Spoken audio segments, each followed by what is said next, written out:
welcome. This is Fight Fan TV. I'm Danny and joined by Lex, and we are joined today with our guest, Michael Mckinson. Hello, how you doing? Yes, we're on the Valentine's Day special. So, Valentine's Day special. Yeah, go on, say so how's the training going and the restraint from any curriculum activities outside of the ring?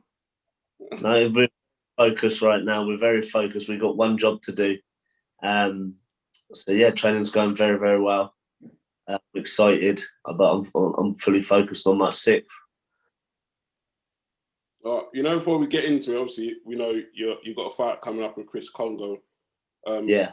Obviously, like people that come on the show, we like for the fans to give a background, like how you got in the game, where you're from and what your amateur experience and stuff, go through that. So how did you start boxing? You're from Portsmouth, right? I'm from Portsmouth, born and bred, yeah. You're a Pompey fan? Big Pompey fan. Oh, yeah, sorry, man. Been on the pitch with my belt and that. The dream is to actually... you guys still got a football team, yeah? But no, the dream is to fight on the pitch. That'd be a dream come true, man. Yeah, and most of my supporters, my fan base is growing quickly, and Portsmouth football supporters supported me as well. So that's good. You go down to the games and that. I've been to a few of the games, yeah. I've been to more games as an adult than I did when I was young. To be fair, I didn't really football as much when I was younger, but yeah, I'm a big Portsmouth fan, and the city really do get behind stuff. So yeah, I like to go down and watch them. How did I get into boxing? Was the question? Yeah. How did you start boxing? Yeah. I've been boxing straight out of nappies. My dad is obviously my coach. He's a boxing trainer, and my brother's also a professional boxer as well. So I was boxing my whole life. We was training at home from very early on. I've been in boxing gyms from probably 6 years old. As soon as I was old enough to compete amateur 11, I boxed the following week, so more or less straight away. So I've always been in boxing. As an amateur, I had 44 maybe. I won about 30. I got to a CY. I got to a national final. I got to half a dozen semi-finals, but I would always come short against the tipped boy to win the national tournaments and stuff. Rounds. It was always close. But I always knew, because I've been training with the pros from probably 14 years old, early. I was always going to turn pro as soon as possible, really. Had a few white collar fights before turning over. Wow. But I boxed some good guys that are actually doing well in the pros now. So I boxed some good guys in the white collar game. But I turned pro at 20. So this is my 7th year as a pro. I've had 19 fights, 19 have tried, 19 have failed. Now I finally get my big shot on the big stage. So I'm more than ready. This is what I was born to do, be on this big stage. So I'm more than ready. Yes. So what amateur club did you represent? Was it Moneyfields? I boxed for Moneyfields. I boxed for a couple of local amateur clubs throughout my time as an amateur, but I had 2 stints at Moneyfields.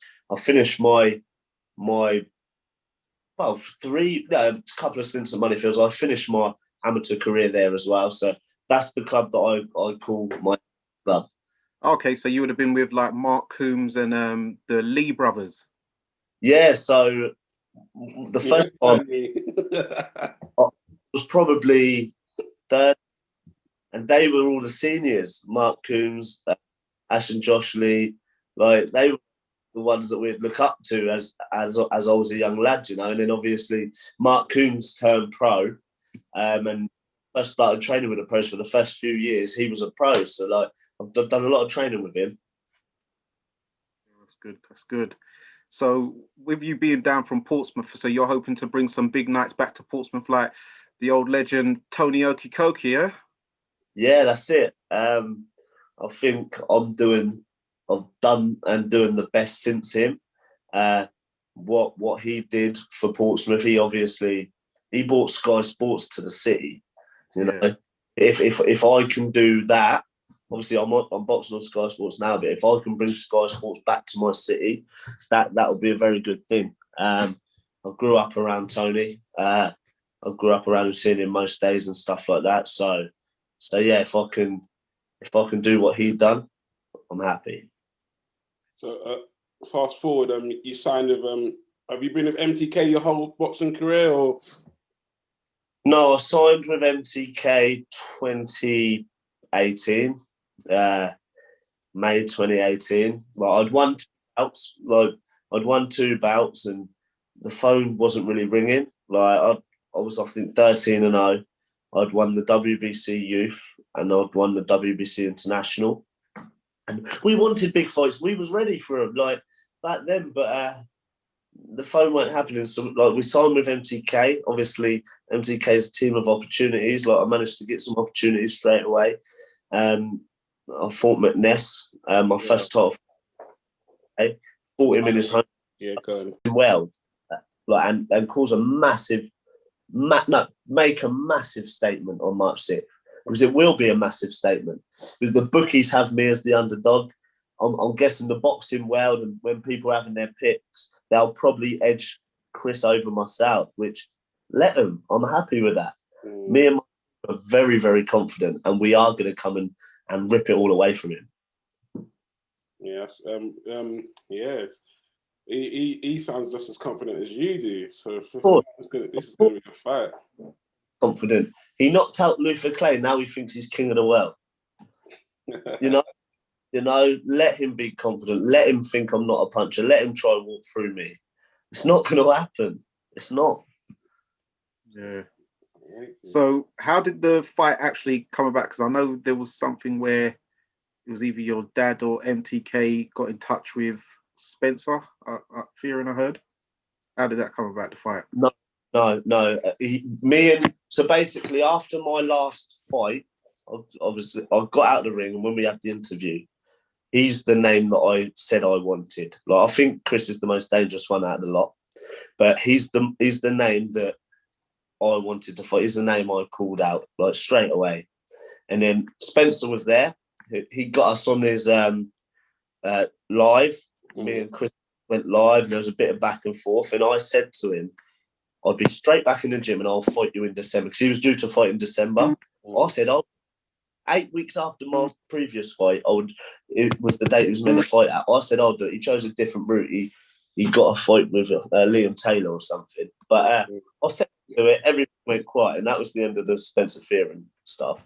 And then, but my name's been floated about on Twitter by a lot of people in the boxing world now.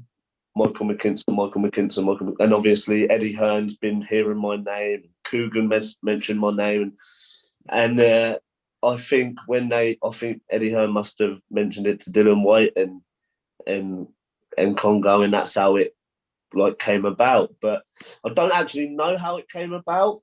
But whoever was behind it, I'm extremely grateful, because I doubt any of the others on them big platforms would want to fight me. Yeah.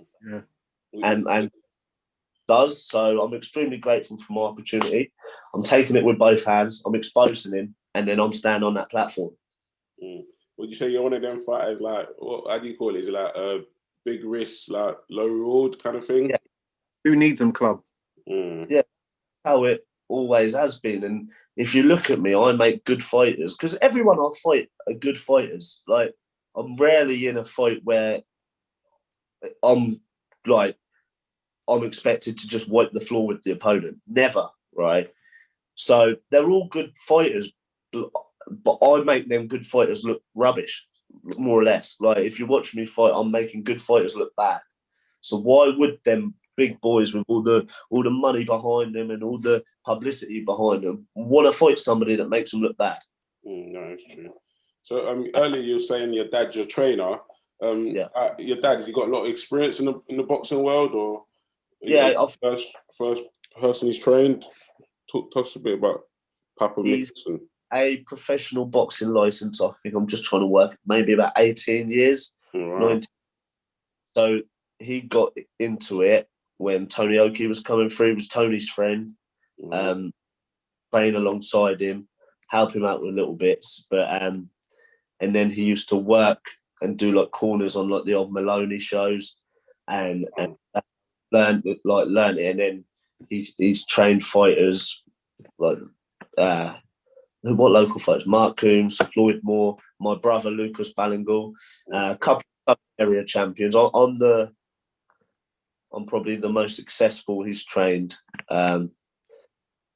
at the moment, but we've got a good crop coming through now. Yeah, we've got to start somewhere.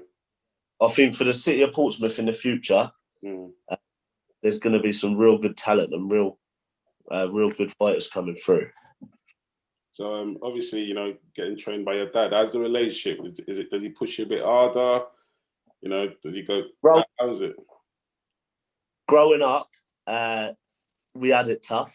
My brother, we had it tough.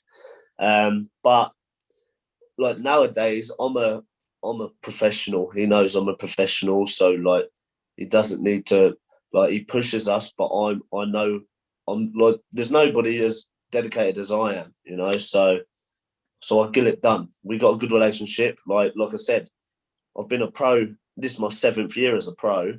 Been undefeated all through them 7 years, and it's worked. So I know that there's some father-son relationships that don't work. This is one that does work. Yeah, that's okay. That's what's up. So obviously, we've got another fight in the welterweight division coming up. One of you might be keeping an eye on. David Mckinson versus Josh Kelly. You know, we've got rescheduled. Is it 3 times done now? Is it twice now? Is this the 3rd time it's meant to go on? Yeah, about that. So, you know, keeping an eye on that. That's obviously, like you're saying, you know, if you think you and Chris are past, you know, British level, is that, would you be possibly looking at the winner of that, you know, there down the line? Yeah, they're the type of fights that I want to be in, yes. I think the winner of this deserves a fight like that, in all honesty. I don't know who I've got to win. I've changed my mind probably about 3 or 4 times on that fight. It got all the tools in the world to get the job done against Mckinson, but the question is, will he? Mckinson's a monster at the weight, and I'm excited for it. I'm excited for it. I've sparred Josh a couple of times. How's that gone? You know, about too much. For now, I'd like to sit on the fence on that. Like, it's a bit like when people ask me, who do I think will win out of Crawford and Spence? I've sat on the fence the whole way through. I've never gave an answer on that. Whose style do you like the most out of them two? I like Errol Spence. As it, like, who would I pick to watch out of the two? A lot bigger. A lot bigger, naturally bigger. But Terence Crawford he's proving one of the best pound for pound. So I don't like to give an answer because I'll probably be wrong. I love both of them, man. But I can't. Yeah, I don't know, man. Danny, who have you got in that fight? It's the hard when people ask me who do I think will win. It's the hardest one to answer. I'm still going with Spence, and I think it'll help him even more. Him going in, having the UGAS fight first, and then going in with Crawford after, it will help him even more, really, during the setback. Definitely, but I don't know. Like, yeah. So we've got another fight. What? We've got another fight coming soon as well in your weight division domestically, domestic/international, with Conor Benn and Samuel Vargas. You'll be keeping an eye on that. How have you got that fight going? And have you ever sparred Conor also before? Never sparred Conor. I've called him out a lot of times. I'm trying to get the fight since April 2017. Since I won my first bout, that was, to be fair, everybody's called him out. everyone's called him out. He's had to take a lot from a lot of fighters, really. And you can't really bad mouth Conor. Like, he's done his thing. You've seen him improve. He has improved a heck of a lot. Yeah. I think with this fight with Vargas, I think the media hype it up to be another step up for him, and I don't believe that's the case.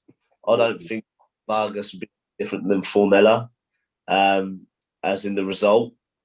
I don't think it's a step up, but fair play to Conor. You know, like, he's had more stick off the other boxers in the division since he started than anyone else, really, hasn't he? And he's had it all on his back the whole time, and fair play to him.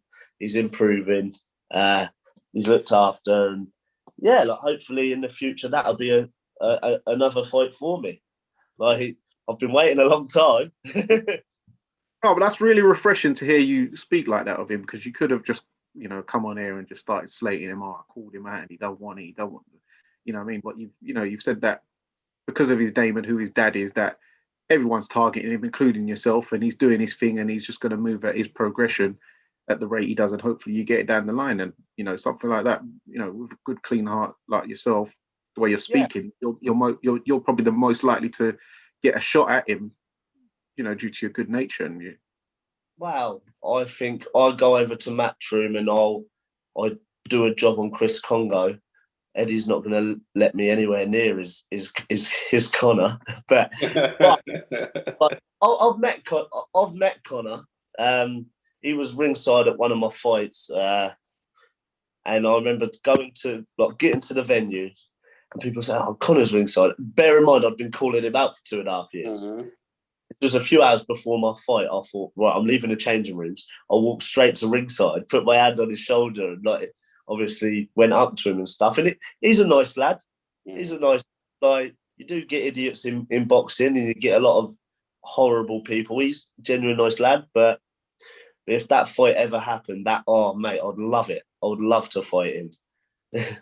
There's another guy floating around in the weight division as well. Don't say it. What are you going to say, Florian Marku?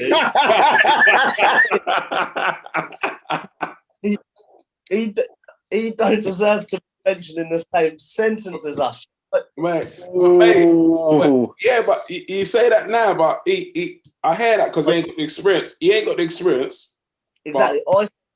Him and the guys fighting, they're 7-fight novices. We're 19 fights proven pros. Now, in the future, who knows? He could probably be a force to be reckoned with and stuff, but let him prove himself first before jumping on the training and trying to call out by this guy. Like, on his last fight, I thought he did beat that guy personally. I did an awful performance. Like, I didn't think he was any good. I thought if that was me in there with him, that was easy night's work. But he needs to just prove himself before doing that. He hasn't. He's a 7-fight novice. Yeah. What it is with Marku, he's got a mad following. Like, he's got this, what's he got, 400,000 Instagram followers. Yeah. So, I think whoever fights him, it will generate a lot of buzz and a lot of money somehow, some way, I believe. So, yeah, that's why Sam's taking him on to manage him. He's seen the vision, but he's got to back it up with the fighting, though. Yeah, he's perfect to manage marketably. Yeah. Anyway, them Albanian followers, they really do get behind him and stuff. Yeah, exactly. Yeah. So, but with my opinion on Florian, without disrespecting him, I wouldn't like to disrespect him, but let him prove himself before mentioning alongside people that have actually proven themselves. You know, he's what kind of level? Who do you think? Who could he prove himself against? Who would you say give me an example? Because in his eyes, he's seen British level as probably something he's aiming at. You know what I'm saying? In the near future.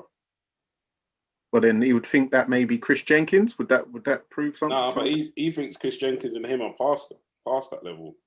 Who, me? Past what? I'm confused. So who do I think good fight for Florian? Yeah, to prove himself to you, who do you think he needs to beat?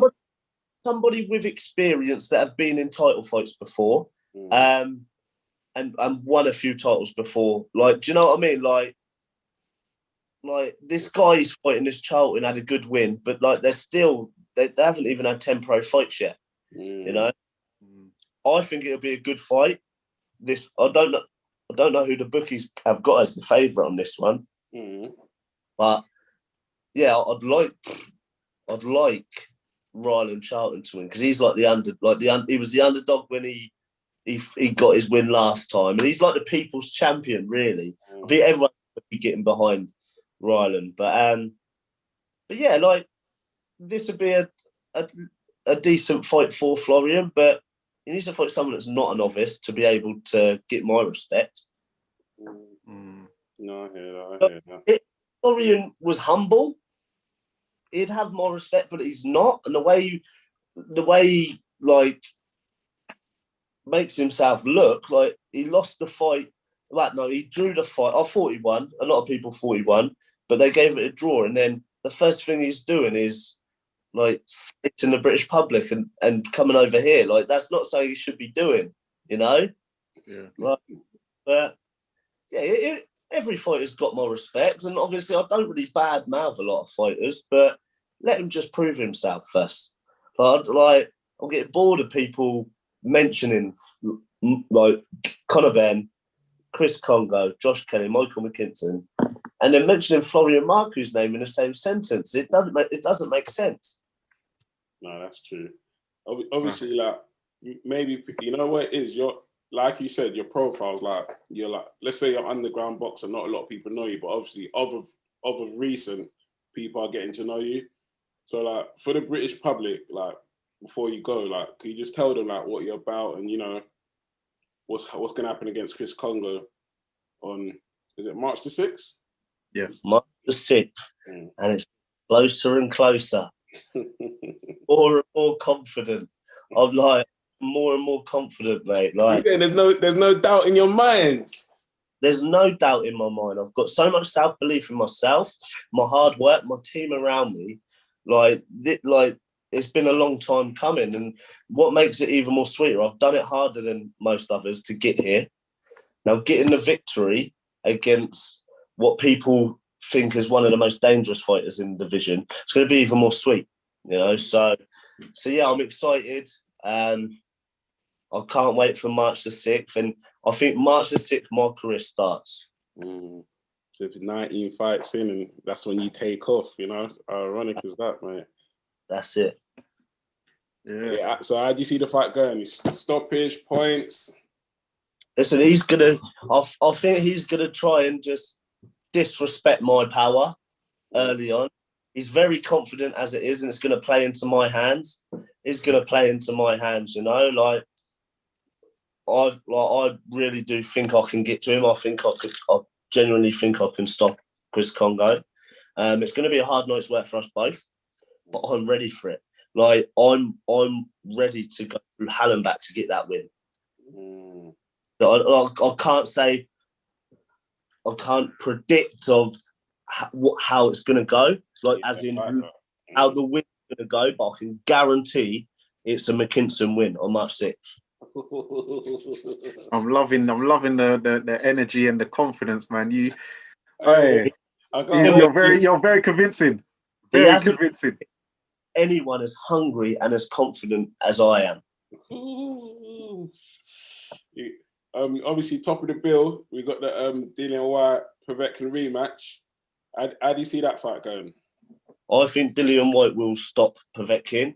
I think, like in the first fight, Dillian, it looked like he was too comfortable. He dropped him a few times. He looked good. It looked like he'd already won it, and then bang. I think maybe he might have switched off, and then bang, what a shot by Povetkin. I think he'll be very focused, very switched on, and I think he'll get the job done this time. Yeah, to be honest, I said the same thing. And you know, like when you like they fought in fight camp when there's no crowd and that. I don't know. I'm not a fighter, but it might feel like a little sparring session or not. You know what I'm trying to say? So you might switch off at times, and you know, that's what. Yeah, I've fought obviously behind closed doors, and I had an angry Scotsman trying to knock me out. I fully like I was fully focused. Right. But yeah, I can understand. Like I reckon he was just too in control. So that's my opinion on it. But yeah, I think it'll be a Dillian Whyte KO. All right. Yeah. Dillian Whyte KO and Mckinson win, but we don't know if it's a KO or points. Dillian Whyte will win. His fighter's going to get beat. So it's going to be he's going to win for him and a loss for his fighter. Yeah. Oh wow. So would you like to give the public your socials for them to follow your journey, keep up to date with you? I'm Mikey the Problem on Twitter and on Instagram. Give the journey a follow. Yeah, everyone tune into his fight. He'll be fighting Chris Congo on the undercard of Whyte Povetkin on March the 6th. Live I think on Sky Box pay-per-view. The fight's been announced. We've had a lot of I think both of us are getting the recognition and the credit that we deserve for fighting each other, because you get a lot of fakes in boxing. You get a lot of people that talk. You get a lot of fakes, and when it comes down to it, we both stepped up. We said we'd fight each other. We both stepped up, and we're getting the credit that we deserve. So I think the public are already so into the fight now. They're buzzing for it. I'm buzzing for it. Chris says he's buzzing for it. It's going to be a brilliant night. We look forward to seeing it, man. Thanks for coming on the show, and hopefully this is the first of many interviews on Fight Fan TV. We appreciate it. Will be many interviews. Yeah. I like Starts March 6th. Oh yeah. We'll catch up after the fight, or probably fight week or something. We'll catch up again. Yeah. All right then, mate. Yeah, I'll be in the bubble. Just give us a shout. I appreciate it, mate. Yep. See you later, lads. Good luck, mate. All right, see you later. Bye. Bye.